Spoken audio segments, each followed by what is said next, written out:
বিয়ের 1 মাস যেতে না যেতেই সব সত্যিটাই ধরা পড়ে গিয়েছিল। বাস্তব জগতের অভিনেতা অভিনেত্রীরা চোখের সামনে অভিনয় করে গেছে, আর নীরব দর্শকের ভূমিকা পালন করে মেয়েটিকে দেখতে হয়েছিল বেশ কয়েকদিন। অভিনয়টার সূত্রপাত হয়েছিল মেয়েটির বিয়ের আগে থেকেই। খবরের কাগজে পাত্রী চাই বিভাগে বিজ্ঞাপন দিয়েছিল পাত্রের মা। বিজ্ঞাপনটা ছিল ঠিক এরকম: একমাত্র পুত্র সুদর্শন, গ্রাজুয়েট, বেসরকারি চাকুরে, ঘরোয়া সুন্দরী পাত্রী চাই। বিজ্ঞাপনে সাড়া দিয়ে যোগাযোগ করতেই ফটো চেয়ে পাঠালো ওরা। ফটো দেখে বেশ পছন্দ, তো পাত্রের বাবা আর মা পাত্রীকে চাক্ষুষ দেখার জন্য দেখতে এলেন। দেখে তো বেশ পছন্দ। মেয়েটির মা অবশ্য পাত্রের মাকে জিজ্ঞেস করেছিল, আচ্ছা দিদি, বাড়িতে মেয়ে থাকতে ছেলের বিয়ে কেন দিচ্ছেন আগে? মেয়ের তো যথেষ্ট বিয়ের বয়স হয়েছে। আর বলো না, মেয়ের বিয়ে দিয়ে দিলে মেয়ে ডাকটা বন্ধ হয়ে যাবে। আমাকে তাহলে কে মা বলে ডাকবে? তবু ছেলের বিয়েটা আগে দিলে মেয়ের মতো করে মা মা করে ডাকবে, তারপর না হয় মেয়ের বিয়ে দেব।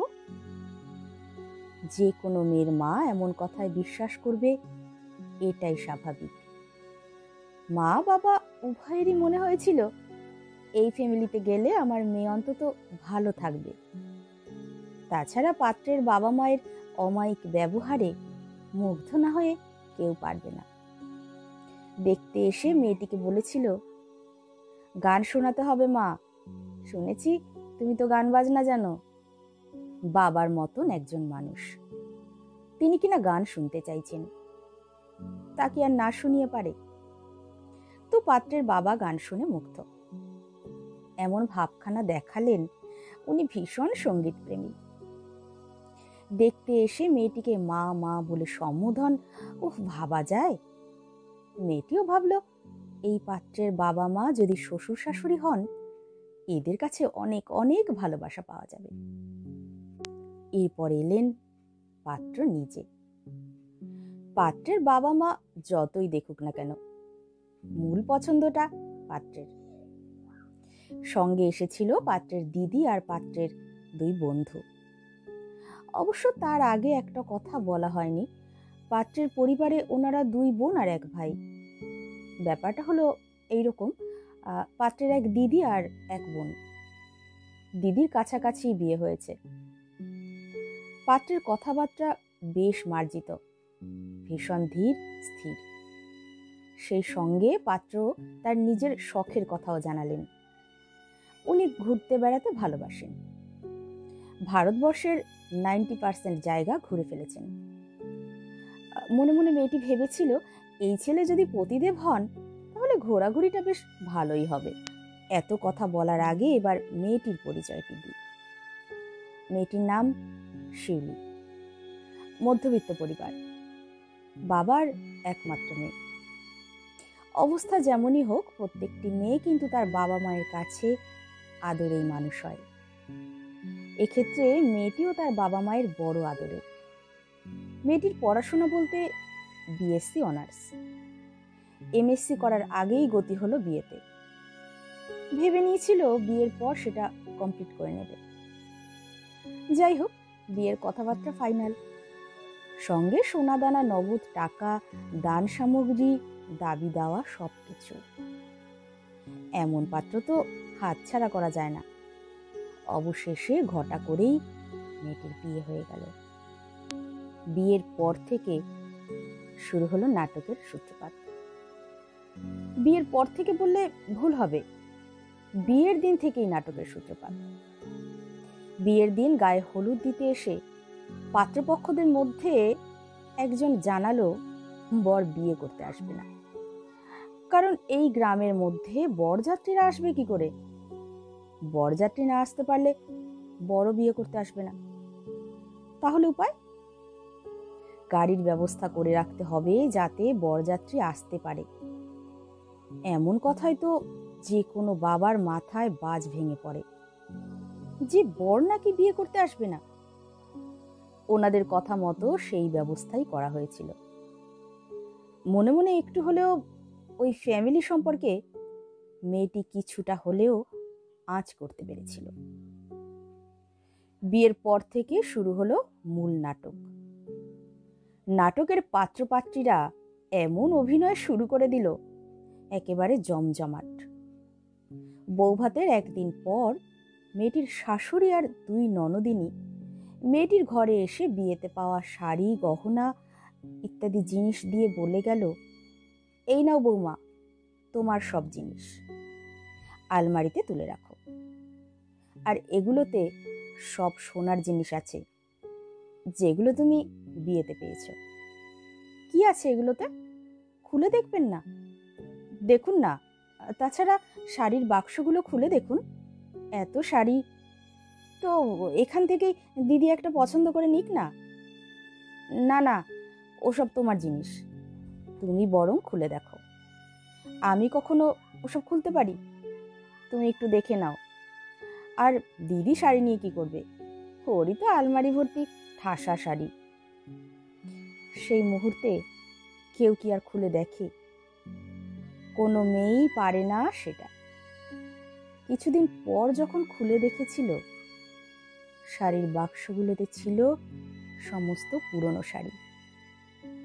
সমস্ত নতুন শাড়ি বের করে নিয়ে ওদের পুরনো শাড়িগুলো শাড়ির বাক্স বা প্যাকেটে ঢুকিয়ে দিয়েছে।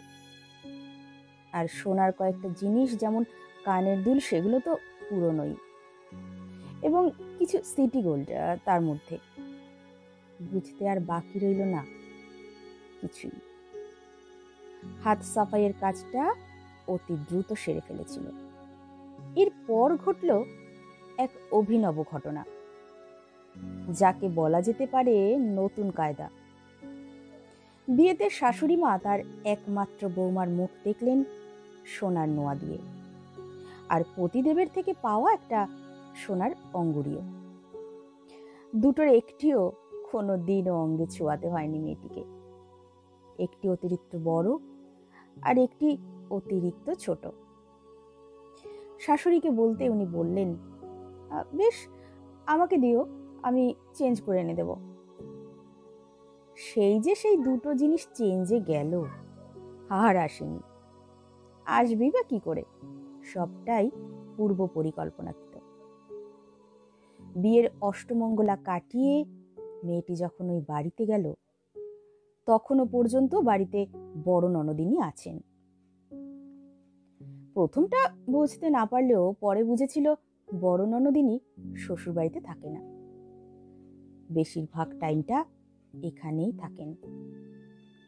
বিয়ের আগে এই সত্য বলেননি যদিও। সে থাকুক, তাতে অসুবিধে নেই। বাড়িতে দুটি মেয়ে থাকলে মা অন্তত ছেলের বউকে যে আদর ভালোবাসা দেবে, এমন ধারণা করাটা মোটেই ঠিক নয়। বউ মানে যে কাজের লোক, সেটা বুঝে গিয়েছিল মেয়েটি। রান্না বান্না কাজকর্ম বাড়ির বউকেই করতে হবে। যে মেয়েটাকে বাপের বাড়িতে কোনো দিনই রান্না করতে হয়নি, তাকে কিন্তু শ্বশুর বাড়িতে এসে রান্না করতেই হয়। এটা বোধহয় সব মেয়েরাই করে।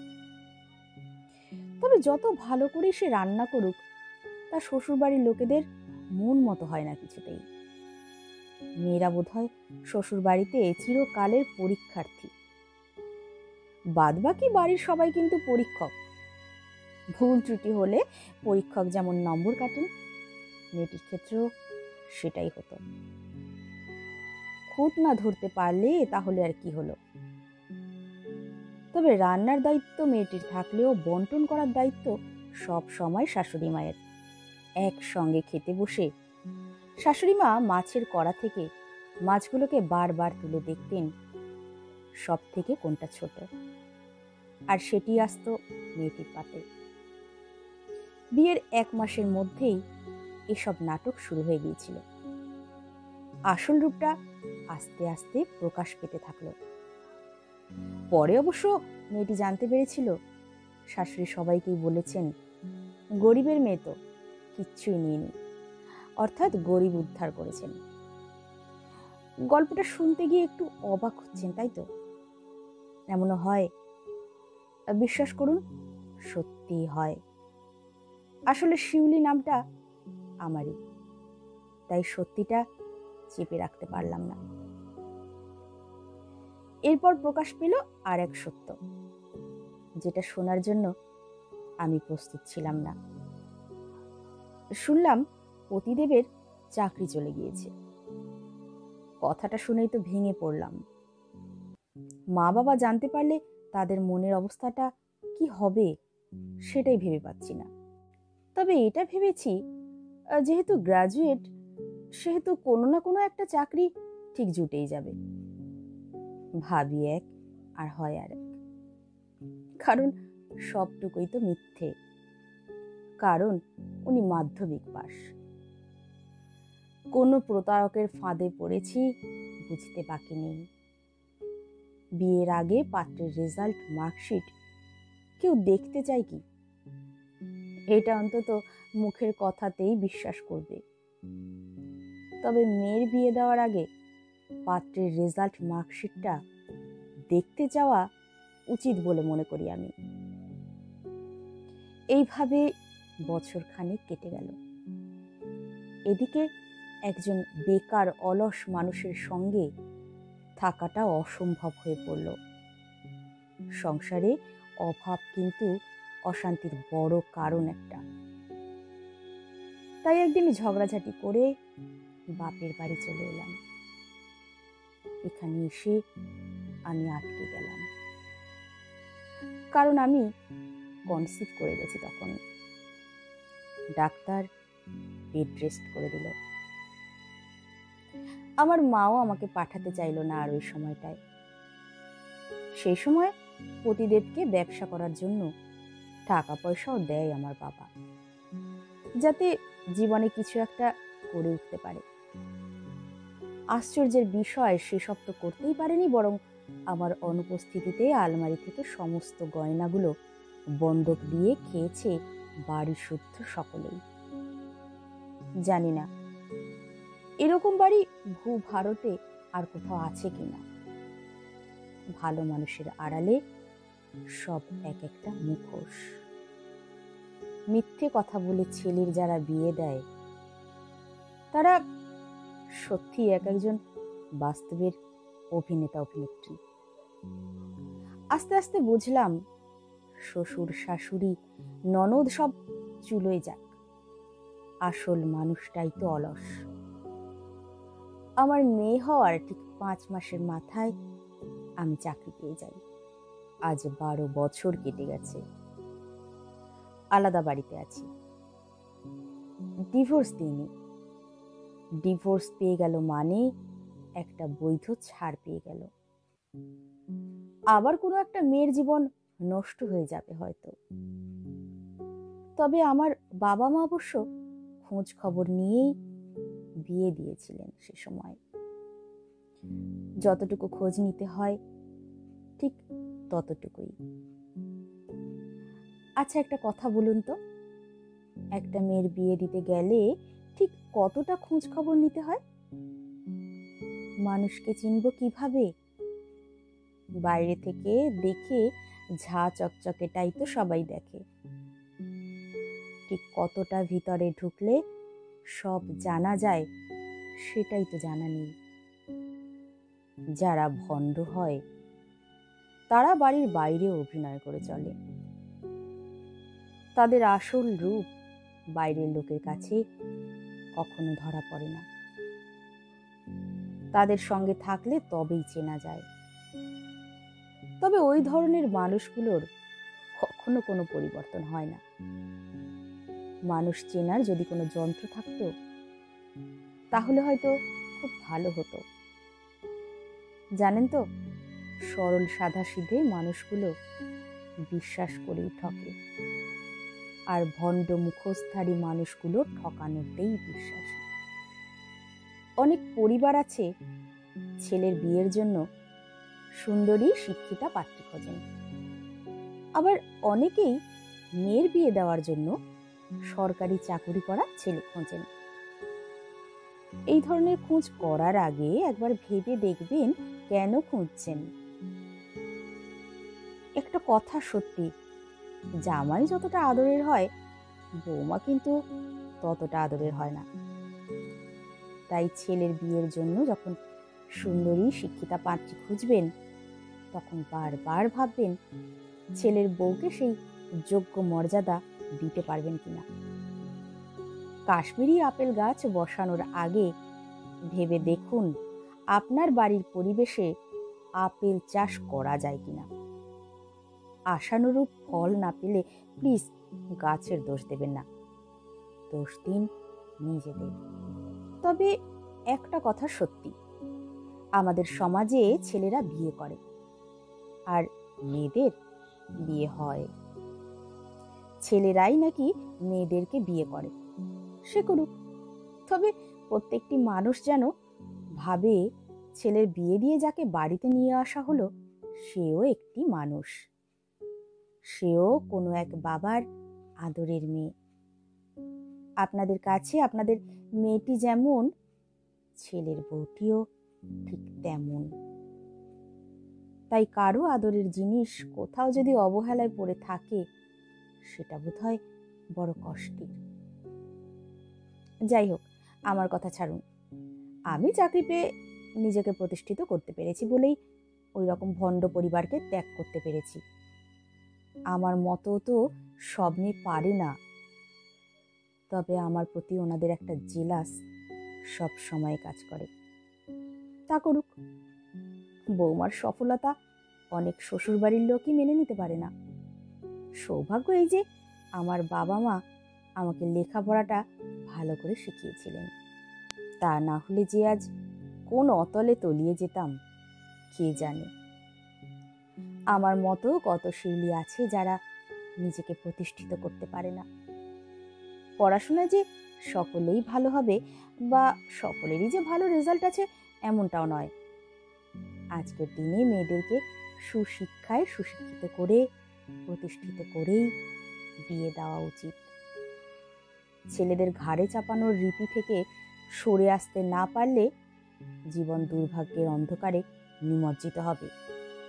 জীবন মানেই চড়াই উতরাই, আনাচে কানাচে লুকিয়ে আছে কত ভণ্ড পরিবার, ভালো মানুষের আড়ালে কত মুখোশ। শুধু একটাই কথা বলবো, নকল থেকে সাবধান।